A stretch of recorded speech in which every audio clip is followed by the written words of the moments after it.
Rolling. And wait lang, and action. Ako po si Clang Garcia at ako'y labis na natutuwa na ako'y nakarating dito sa Vigan, Ilocos Sur. Ngayon ay nandito tayo sa Pagburnayan. This is a vanishing tradition of making traditional clay pots. Yung kanilang soil ay dito pa nanggagaling talaga sa Ilocos Sur and is very distinct to them. So itong mga pots na ito ay ginagamit siya na lalagyan ng salt, or this is what they use to ferment vinegar or yung mga bagoong. And nakikita natin yung relationship ng tapayan sa kanilang pagkain. So it's very crucial kasi nakikita natin na very significant yung flavor ng sugarcane vinegar at nung monamon sa pagkain ng mga Ilocano dito.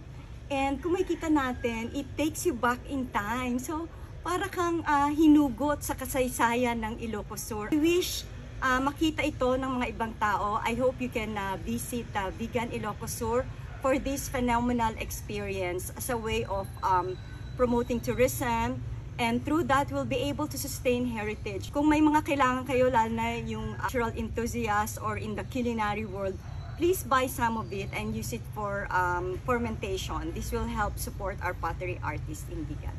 Dito po tayo ngayon sa Region 1. Ayan na po, nandiyan na sila lahat.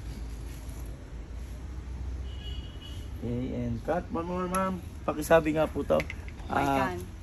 May line kasi ako sa sa umpisa. So, discover the flavors of the North through a gastronomic experience. Okay. Okay, stand by.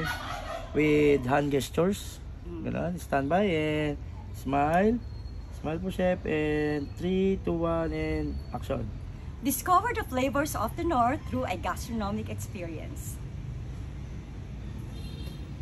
Thank you. Galing. Okay. Winner. Thank you.